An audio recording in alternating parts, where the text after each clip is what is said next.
Welcome to the Who's Next Let's Go show. I'm your host, Mike motherfucking Johnson. I've been in 3 industries over the last 30 years, including real estate, automotive, and restaurant service. Each week, my guests and I will be sharing the stories that make us say, you can't make this shit up. So take a break from the mainstream bullshit and join me for another exciting episode of the Who's Next Let's Go show.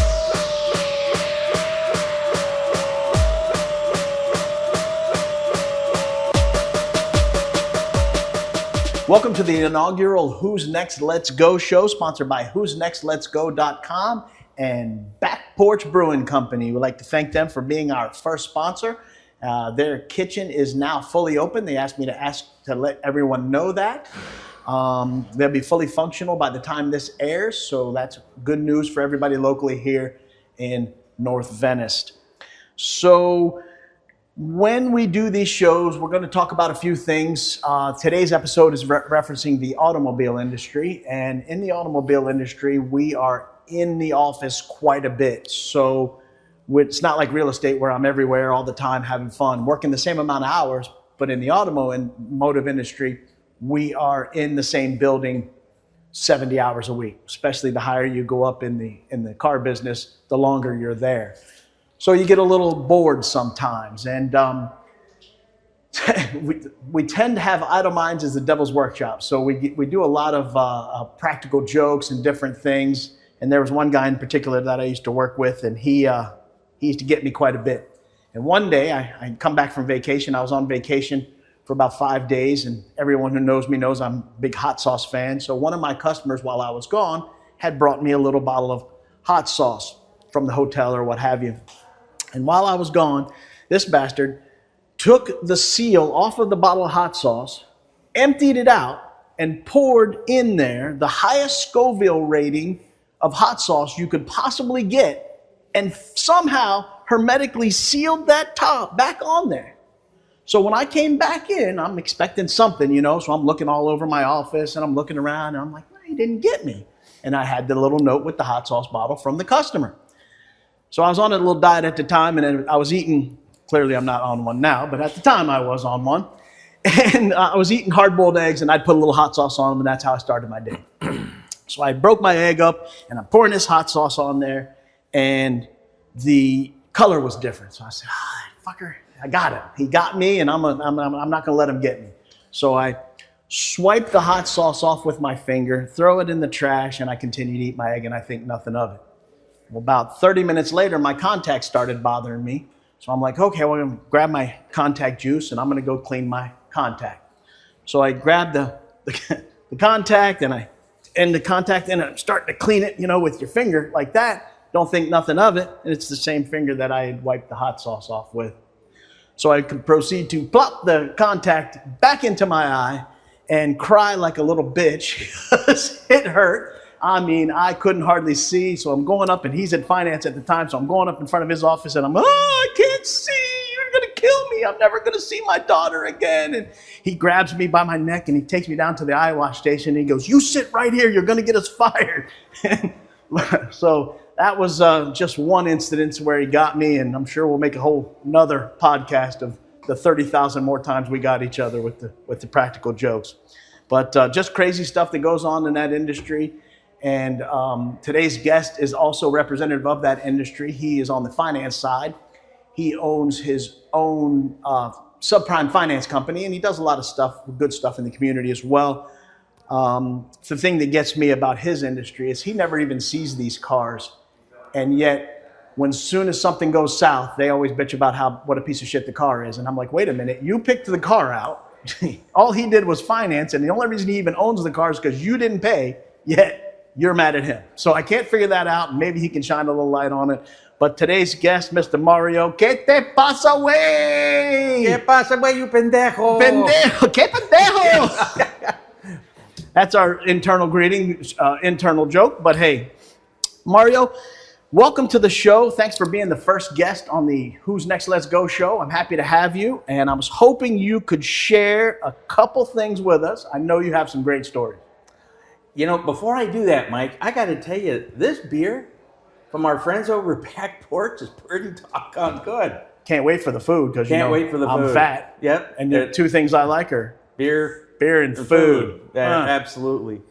You know, Mike, first of all, thank you for having me here. But yeah, I've got a couple of stories.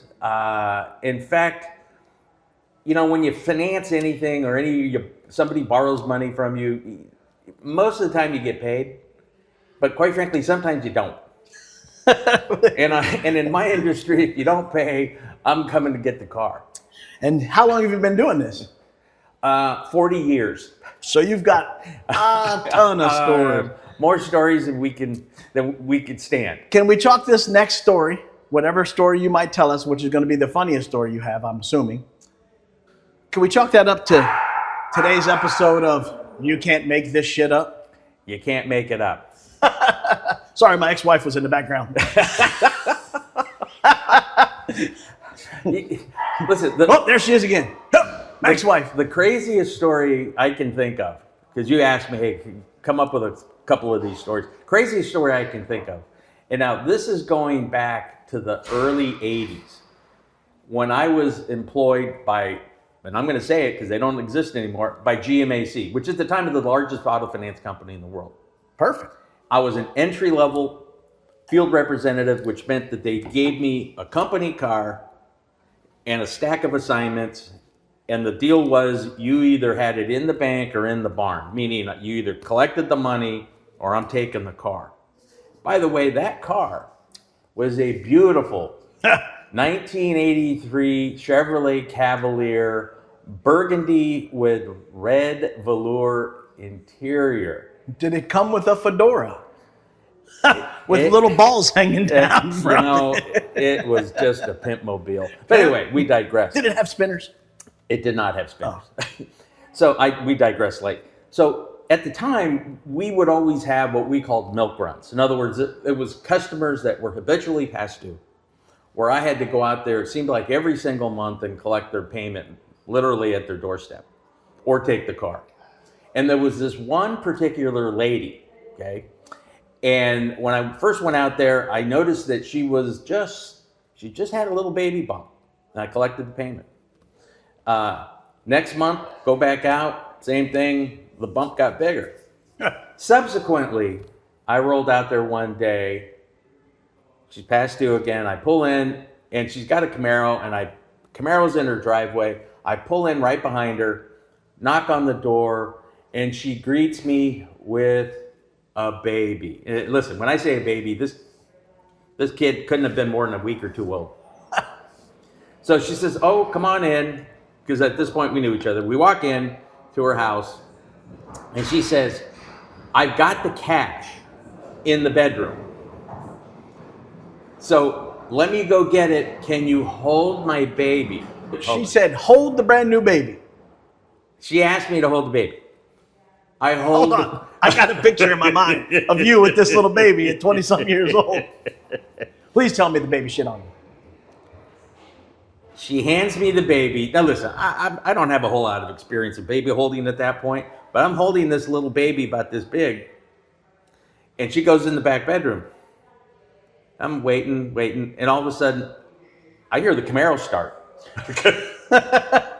This woman had jumped out the window, got in her car, backed up, hit my company car. She hit the Cavalier, turned, jumped over her own bushes, and took off. And left you with the baby. What do? I have baby. I'm a company man. I dumped the kid on the couch, and we're in hot pursuit. And we did a high-speed pursuit through the city until I lost her because I had a Cavalier and she had a Camaro. So the baby's on the couch. There's nobody else home that I saw.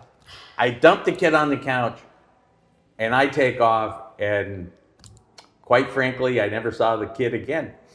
Wow. So the baby's on the couch. Did baby drop an O-ring while he's on there and slip and poop on you? You know, I got a whiff. You got I got a whiff. So it was, listen, I'm not changing the diaper. No, I'm not in that program. At that point, I don't even know how to change a diaper. So you don't know what happened to the baby. This baby, nothing. No idea. No clue. The lady chased you all over Los Angeles or whatever. What Yeah. city were you? Los Angeles? Yeah, yeah. And you know what? Subsequently, I didn't get her that night, but I did get my car back. Well, there's no question. There's I've no known question. you too long to know you didn't get your car you back. remember, at the time, we had to, when you contacted a customer, you had to do a written report as to what happened and turn this in the next morning to your boss. What do I did not, somehow I did not include the part about dumping the baby on the couch and taking off. That's the best part of the story. How do you not put that in there? You can't put that in there, You Mike. can't put it in there. Mike, I would not be sitting here today discussing auto finance career with you if I had put that in there. Hold on. So they would have fired you if you'd put the baby on the couch. Maybe. But hey, baby care was a lot different back then than it is today. I did what I had to do. Well, you got the car back. I got the car back. No idea what happened to the baby. We got the car back. I'm sure that baby's in jail somewhere. There ain't no question in my mind. I have no idea, Mike. It's part of our legal system now. So I guess that is the funniest thing that's happened to you. I'm sure there's some shocking things that have happened to you. What was one of the most shocking stories? Which could be funny too, because you've got a lot of them. So, more or less about the same time. Hold on, do you still have the same car?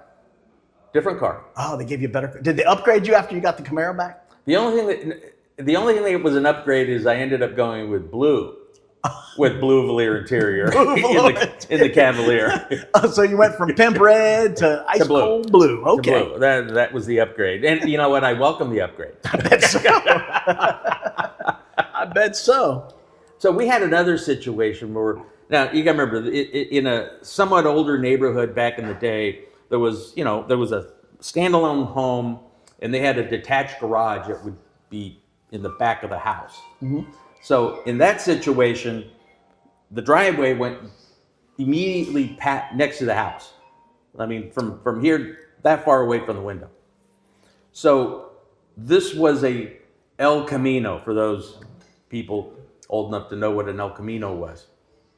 So at this time, I showed up with a tow truck driver and a tow truck, and we were going to take this guy's El Camino.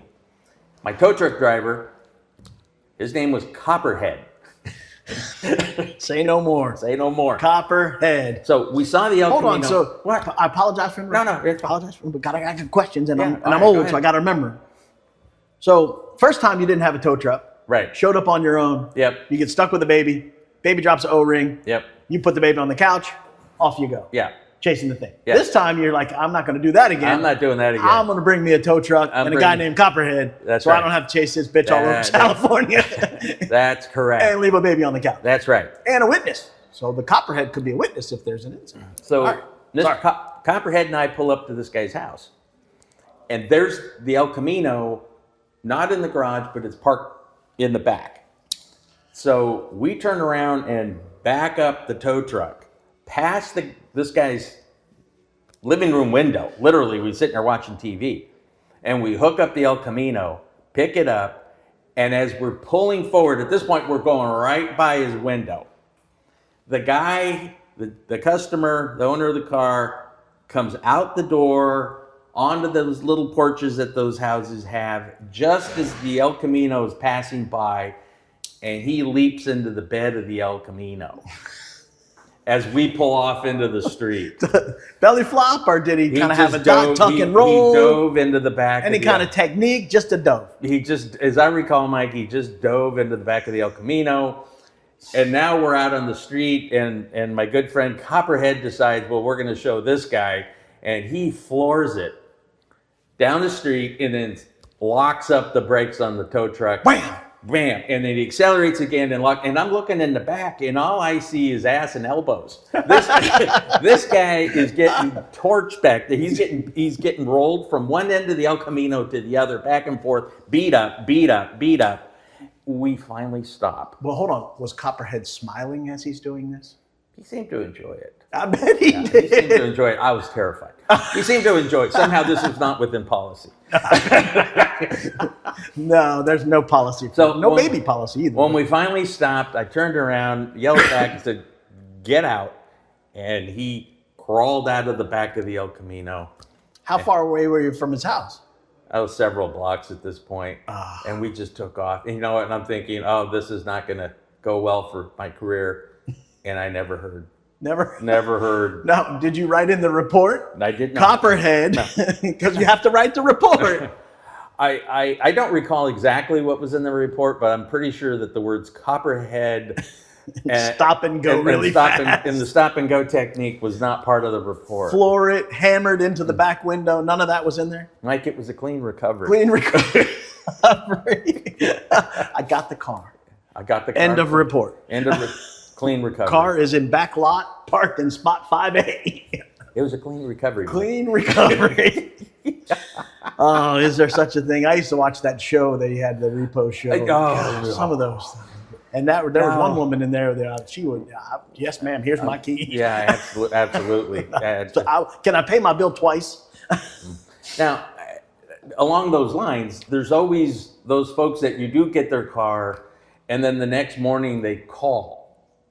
Oh, yeah. I bet you got a few phone calls. We got a few phone calls. In fact, I took the time to come up with a couple of prized possessions. And, you know, Mike, if you're welcome, you can go ahead and play that. I actually happen to have those. Yep. And I have them right here. Not for women and children. Not for women and children. And I want to apologize to Mario's mother. This was not him speaking. This was people speaking to him. Sorry, Mom. Not sure if that should make you proud or not. Go ahead, Mike. Hit it. I'm hitting it here. I'll have some questions afterwards. Good morning, wrinkled dicks and flabby pussies. I was calling because you guys took a car from me. I just want to let you know. I'm good, man. That car you took from me was a piece of shit. Overpriced. Very old. Found something better, paid in cash. No loans from no bum ass auto credit place. Paid cash money. No more credit loans. You guys are rip-offs, cheaters, liars. And I hope your family and everybody else is burning out, son of bitches. All right. So hold on. I got to start at the beginning. Did he say wrinkled dicks and sloppy? What I think he said? Apparently so, Mike. Yeah, that's awful. Now, when I go into the office, normally I'm there, 8:45-ish. My staff is there before me, usually by 20 minutes or so. These lovely ladies. And I've met those ladies. They are super nice. They don't deserve that. Well, quite frankly, they were laughing hysterically. They said, "We gotta show you something."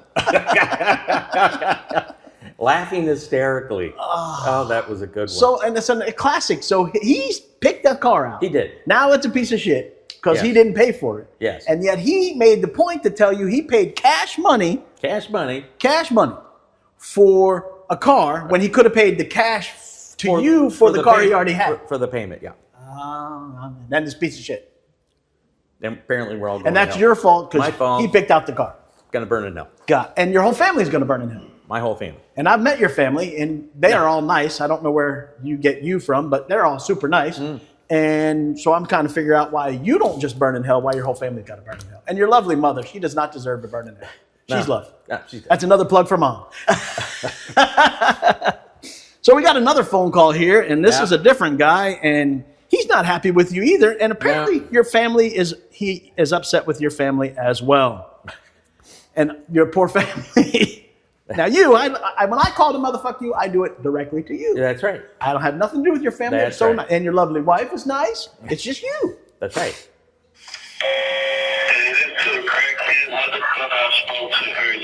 Hold on. He said, crackhead motherfucker. Did he speak to you earlier? Yeah, he did. Are you the crackhead motherfucker? I am.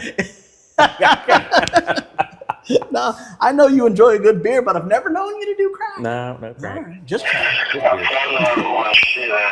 tag it over RC.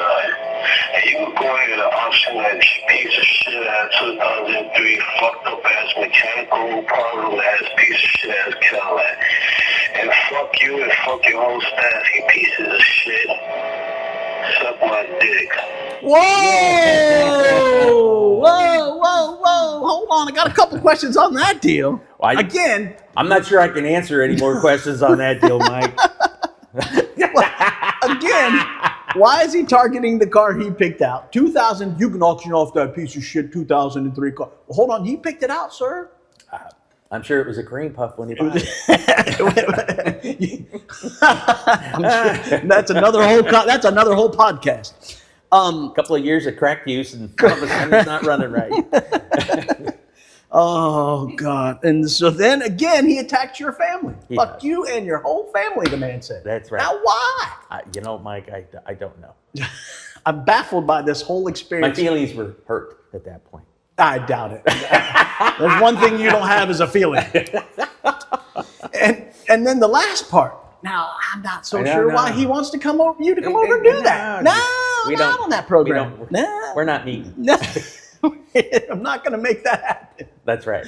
Oh, but it baffles me that they picked the car. You've never even seen the car. Never. They could be 2 hours away, maybe even more. Oh, yeah. You've never seen the car. Oh, yeah. They go onto the lot. They pick the car. The car dealership calls you and says, hey, will you finance this guy? You look over everything, say, yes, these are my parameters. I'm going to finance the guy. Still never seen the car. Still never seen the person. No. And you fund the deal. Yeah. They fail to pay for the car. Yep. And then they call you and tell you the car's a piece of shit. And I can't believe you took it because I didn't pay my bill. That's right. How does that work? Shocking. Shocking. It's your fault because they didn't pay their bill. It's good beer, Mike, by the way. Delicious beer from the Back Porch Brewing Company. So I guess there's some crazy stories back when you were in the corporate world that some stuff happened in the office, and practical joke goes back to the old practical joke thing. I'm known for some practical jokes here and there, but you know what? Some people deserve it. They do, 1,000%. Do they not? Most people deserve it. Most people deserve Most people deserve it. Because most people suck. So back in the day, like in an office environment, there was always the proverbial lunchroom with the communal refrigerator, right? You had the lunchroom, a couple little tables, and a refrigerator. You'd come in and you have a sack lunch or whatever back in the day. You put your name on it, throw it in there, and when it's time for lunch, you went in and got your lunch and ate your lunch and went back to work. Well, at some point, we had someone who was swiping people's lunches. Now, who takes people's lunches? The lunch bandit. It was the lunch bandit. The guy's taking lunches. Like this guy took my lunch. Oh. So after a while, we decided we were going to have a little quick management meeting, just myself and a couple of my cohorts. And we decided we were going to find out who was doing this. This is before cameras and cell phones and all that kind of stuff. So if you recall, if you go to the grocery store, and I think they still have those little Sara Lee bundt cakes. They're about this big around, and you just pop them in the microwave or pop them in the oven, and you just little bundt cake things. Well, I went and got one of those babies. And I went over to the pharmacy area and picked up a whole bag of chocolate laxative. Perfect. Melted down the chocolate. Oh, you're talking about those things in the little tin? Yeah, the little and tin you thing. pop them in, and then you Yeah. put the chocolate shit on top? Yeah, and I melted down the chocolate laxative, X-Lax, whatever they call it. I melted it down in a little pot, and I slathered it right on top like a little cake. Were you snickering? Oh, Giggling like a little girl. Oh. Can't wait. I brought that into work the next day. I cut a little corner out to make it look like somebody had already been nibbling on it, which apparently that gives people even more green light. Green light. Just. We shoved it in there, and we literally just waited. And we got the answer really quickly. This guy comes into our office going, "Hey guys, I gotta go home. I don't feel good. My tummy is upset." And he didn't make it down the hall. Got to the bathroom? He didn't make it. Nah. He shit himself? Yeah. Oh, there's gotta love it. You know what? Yeah, fuck him. Yeah, absolutely. You stole my lunch. You stole my lunch. And you stole everybody else's You lunch. stole everybody's You lunch. deserve it. Yeah. And I hope when you went to your car, you had to stop at the grass in front of your car and scoot across like this, Look, so you can get your ass clean before you got in your car. You deserve every bit of it. You know what happened after that, Mike? Nobody stole your lunch. Nobody stole anybody's lunch. Yeah. You're terrified to take somebody's lunch. And deserve every bit of it. Problem solved. Ah, funny stuff. I put some hot sauce on a keyboard one time. And guys doing paperwork. And I put that same guy who got me with the hot sauce, I took his own shit and put him on his keyboard. So he's doing a finance deal and customers are in his office and he's typing up away and he wipes his eye like this and he can't move because there's customers stuck right there. And I'm in the window going, fucker got me. So it was all on his paperwork. He couldn't get rid of it. Yeah, they deserve it. They do. Can't get them. So the phone calls, any shady, what's the shadiest thing you've seen people do in finance? And I know there's a list of things, I mean, because we're both in the car business for a lot of years. Listen, the overwhelming vast majority of the folks working in the auto industry, they're just decent. They're just decent folks making a living, trying to make a living. Right, 1,000%. It's not an easy business, but but every once in a while, there's just somebody I go, what are you thinking?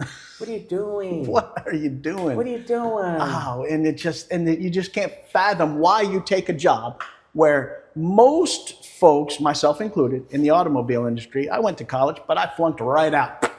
Beer, done, gone. No surprise there. Yeah, no shocker.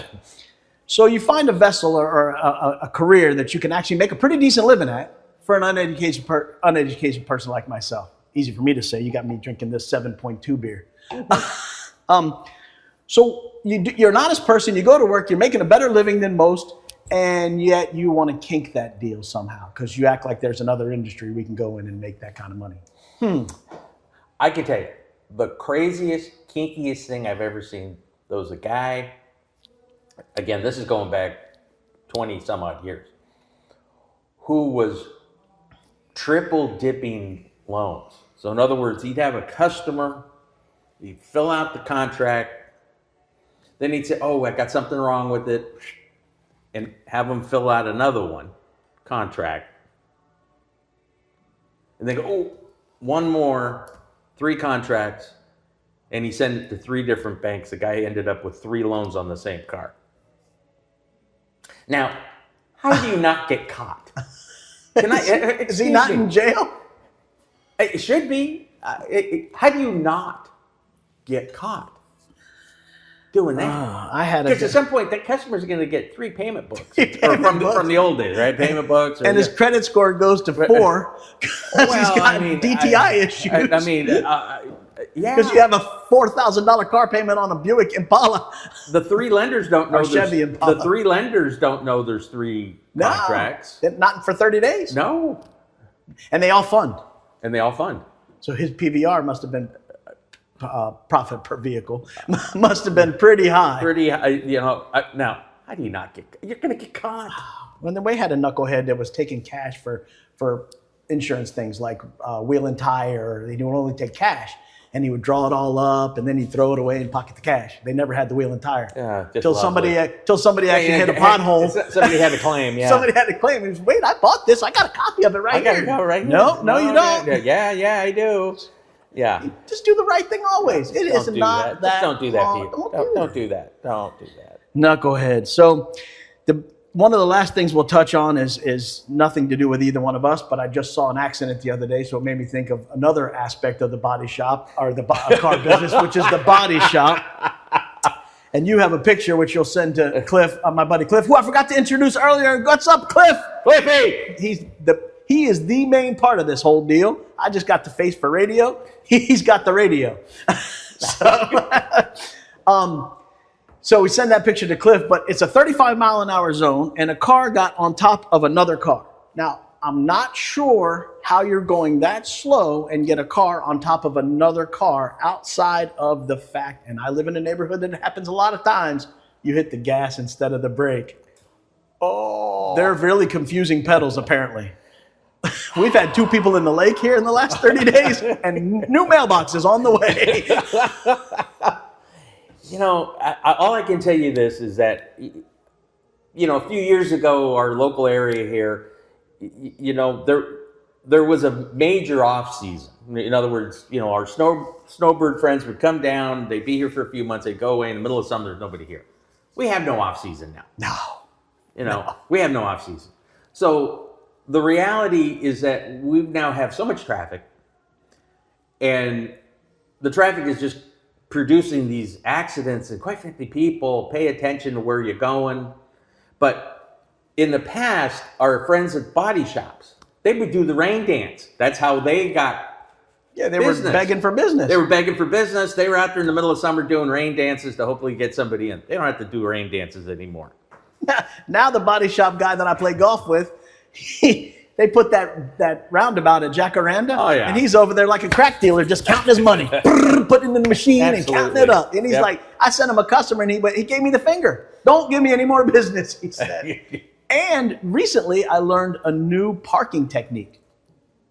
What's that, Mike? We've heard of the pulling directly in, pulling at an angle. We've heard of parallel parking, but have you ever heard of vertical parking?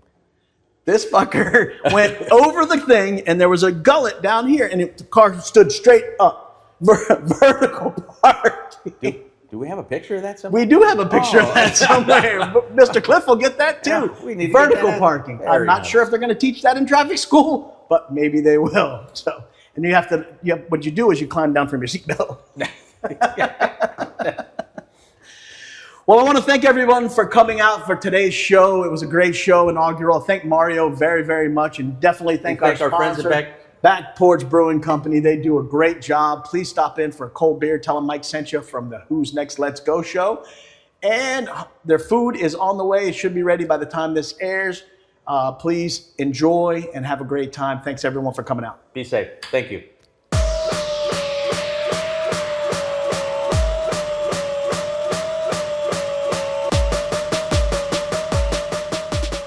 Thank you for listening to today's episode of the Who's Next Let's Go show. If you want to hear more, you can catch new episodes on Wednesdays at noon, and all episodes will be on Apple, Spotify, or wherever you get your podcasts. Be sure to follow us on Facebook at the Who's Next Let's Go show.